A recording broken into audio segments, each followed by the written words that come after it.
Everyone, अगर आपको लगता है कि कोई ग्रुप है या कुछ लोग हैं ऐसे जो आपको परेशान बहुत ज्यादा करते हैं, कुछ लोग आपको बहुत ज्यादा तंग कर रहे हैं and you just feel like ऐसा क्यों हो रहा है मेरे साथ,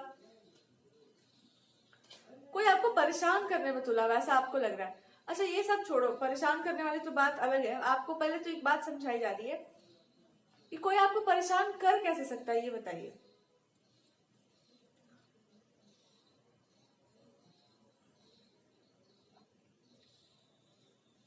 जो जितना पावरफुल होता है उसके किस्मत में, उसके जिम्मे में उतनी पावरफुल बैटल्स आती हैं।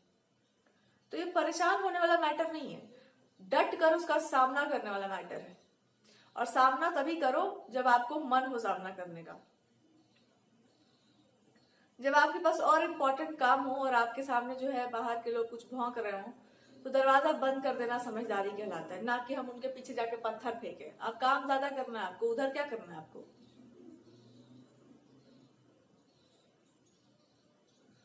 और ये और बढ़ता जाता है जब आप काम पे बहुत ध्यान देने लगते हैं, और जोर जोर से होने लगता है, बिकॉज उनके पास कुछ और है नहीं करने को। सो गॉड इज जस्ट सेइंग कि जब कोई आपको परेशान करता हो तो समझ जाना कि वो आपको क्यों परेशान कर रहा है।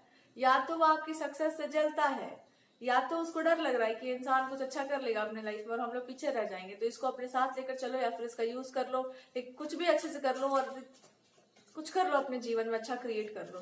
गॉड कह रहे हैं कि आपके कंधे पर चढ़कर जो लोग अपने आप को महान बना रहे थे, मैंने उनको वहां से इतना नीचे नीचे ढकेल दिया है कि अब उनका वापस उठना आपकी नजरों में भी संभव नहीं है और बाहर वालों की नजरों में भी संभव नहीं है। पता है क्यों नहीं है संभव? क्योंकि आपका सत्य उन्होंने सबके सामने रख दिया है। सबका जो भी रियलिटी आपका है ना, वो सबके सामने आ चुका है। तो अब कोई भी इंसान आपके माथे पे चढ़कर नहीं नाच सकता, कोई भी इंसान आपको नीचा नहीं दिखा सकता, कोई इंसान आपको ह्यूमिलिएट नहीं कर सकता, बिकॉज वो खुद ह्यूमिलिएट हो चुका है। दूसरा मैसेज यहाँ ये आ रहा है, किसी ने आपको ये बोल दिया होगा ना कि आपने ये ऐसा कुछ बोल दिया होगा कि प्रेम ही सत्य है और सबको प्यार से रहना चाहिए, अच्छे से बिहेव करना चाहिए, आपका सुंदर सा नेचर है एकदम। तो किसी ने ये समझ लिया होगा कि भाई आप इनके साथ जो है कैसा भी बिहेव करेंगे, this person will be like always with me. कुछ भी है, ये इंसान हमेशा मेरे साथ रहेगा because this person is so loving, caring and kind. But अब आप अगर बहुत आक्रामक और उग्र हो रहे हैं तो उस इंसान को ये लग रहा है कि ओ माय गॉड, ये क्या हो रहा है, ये तो चीटिंग है, ये तो डिसेप्शन है, मैं भी कुछ करूंगा, मैं भी ये करूंगा, मैं भी वो करूंगा।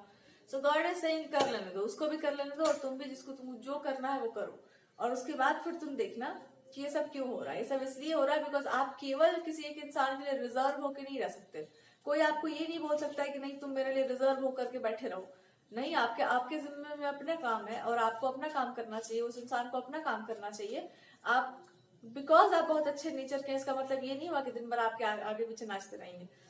आपके यू हैव वर्क, आपको काम मिला हुआ है, या आपके पास अपना भी लाइफ है, you have a personal life.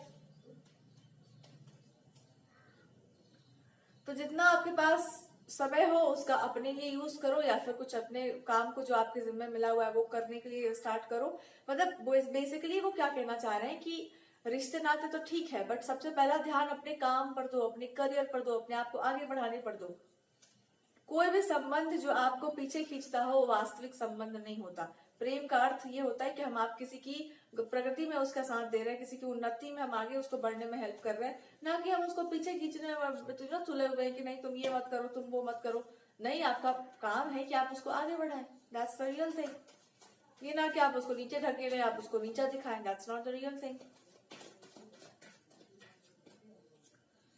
Okay, so इसलिए कंटिन्यूअसली कोई इंसान आपको पोक कर रहा है, मॉक कर रहा है, आपको फंसा के, आपको बांध के रखने का प्रयास कर रहा है, बिकॉज उसको ऐसा लगता है कि आप उसके लिए मे बी या तो फिट रहोगे या तो आप कुछ अच्छा करेंगे उसके लिए, and you will do something great for that person. God is saying कि हाँ, छोटे बच्चों को आप रख सकते हैं बहुत प्यार से, बहुत केयर के साथ, बट छोटे बच्चे जब गद्दारी पर उतर जाएं, मक्कारी पर उतर जाएं, अपने संस्कारों को भूल जाएं, जब ऐसी ऐसी हरकतें करने लग जाएं जो बिल्कुल संभालने लायक ना हो, तो उनको छोड़ दिया जाता है, उनको उनके मनमानी पर छोड़ दिया जाता है। सो अगर आपने ऐसा कुछ किया है तो गॉड इज अप्रिशिएटिंग कि कभी कभी प्यार ही काम नहीं आता, डंडा भी बहुत काम आता है, और डंडे का जो पात्र है वो डंडे से ही समझता है। तो इस जस्ट सेइंग कि ये भी प्यार ही है।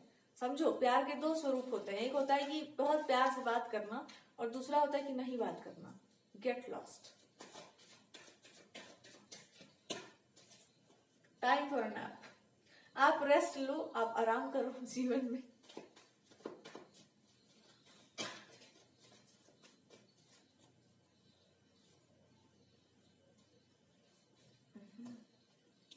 और इसी आराम में आप समझेंगे कि जीवन जो है दूसरों के लिए नहीं जिया जाता है, अपने लिए जिया जाता है। अपने लिए समय निकालना, अपने लिए कुछ टाइम निकाल लेना, अपनी जीवन की समस्याओं को सुलझा लेना, अपने लोगों के आसपास थोड़ा बैठ जाना, अपने खाने पीने का ध्यान देना, अपना हॉबीज फॉलो करना, ये भी जीवन है। दूसरों के लिए अगर आप खप जाएंगे तो आपके पास कुछ नहीं बचेगा। ये आपको समझाया जा रहा है, ये आपको सिखाया जा रहा है। और जितना आप स्वयं पर ध्यान देंगे उतना आपका विश्वास भगवान पर भी दृढ़ होता जाएगा, जीने का भी मजा आएगा। अगर आपको जीने का मजा नहीं आ रहा है, इट मीन्स कि आप वो नहीं कर रहे हैं जिसको आपको करके बहुत अच्छा फील होता है।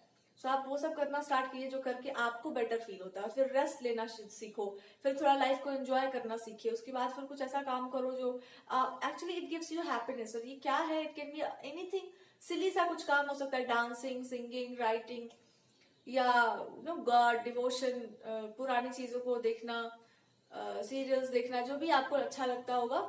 इसको बैलेंस करके चलिए। Life is all about balance ना।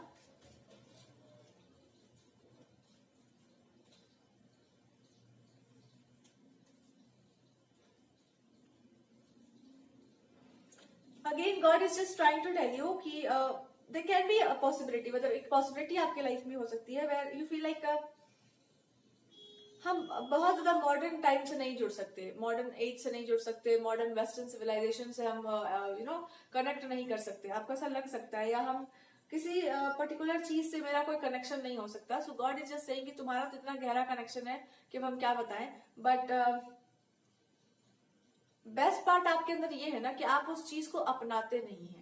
आपको अच्छा लगता है, आप रिलेट कर सकते हैं उस चीज से, पर आप उसको जीवन में नहीं ले आते हैं। That's good thing. मतलब कहने का मतलब है, जिसको ये लोग कहते हैं ना अलग बन जाना, थोड़ा डिफरेंट बन जाना, या जिसको वेस्टर्न बन जाना कहते हैं, इसकी आड़ में क्या किया जाता है, मनमानी की जाती है। मतलब हमको डिसिप्लिन का लाइफ नहीं चाहिए, हमको मनमानी वाला लाइफ चाहिए। तो ये कोई बहुत अच्छी बात तो है नहीं। सो गॉड इज सेइंग कि तुम हो बहुत स्वतंत्र विचारों के, तुम हो बहुत अच्छी ओपन माइंडेड, बट आपके दिमाग में ना होल नहीं है, छेद नहीं है यहाँ पर। You are very intelligent also, कि आप उन चीजों को जो है लाइफ में ड्रैग नहीं करते हैं। यू आर फाइन, दूसरा कोई कुछ कर रहा है तो ठीक है, बट आप नहीं करते उस चीज को, विच इज एक्सेलेंट क्वालिटी।